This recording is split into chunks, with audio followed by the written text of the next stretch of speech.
This is my first time doing this, so I hope you can be a bit patient with me, please.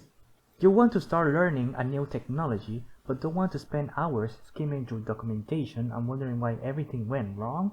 Well, look no further. I'll be explaining the basics to get started using Material UI. Keep in mind, I'll be explaining version 5. If you need guidance on other versions, feel free to leave a comment below.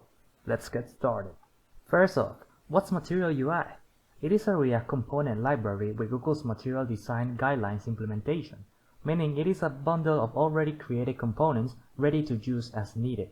Some complex components require the Pro or Premium version, however, most of them are in the free tier, so no need to worry. So in my personal opinion, I'll say you need HTML or at least know how to structure your tags, CSS, at least until Flexbox, React, JavaScript, TypeScript. To get started, we are going to open our terminal and run npm install on these packages, or yarn add if you prefer cats. It also has a React and React DOM as peer dependencies, so make sure you have this installed as well. MUI also uses Roboto fonts as default. However, you can use your custom fonts as well. Just make sure the font references are correct. When installation is done, you are ready to use its components. It is that simple. Just import the component you want to use and place it on your app. Ta-da! It's like magic.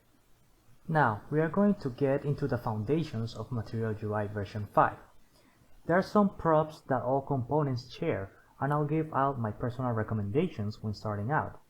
In this version 5, Material has launched a new feature called SX Prop. Think of it as CSS inline styles with access to Material UI's theme.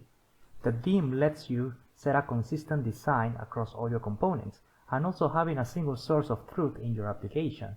Knowing this fact, with the SX prop, you may access that theme even though it's not a valid CSS property, because it internally maps the value from the theme. This also includes breakpoints, which you can specify on all properties. To create a theme, MUI provides a create theme function for you to customize your own theme.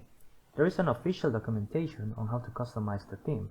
However, if you would like a video explanation, let me know. After you create the theme, you must wrap your application on a theme provider component, also provided by MUI, and pass it on your custom theme on the theme property. Now all components inside your app will have your theme applied to it. But for now, you can start off just by exploring the different components Material have to offer. Thank you for watching. I hope this video is helpful for you, and I'll see you on the next one. Bye!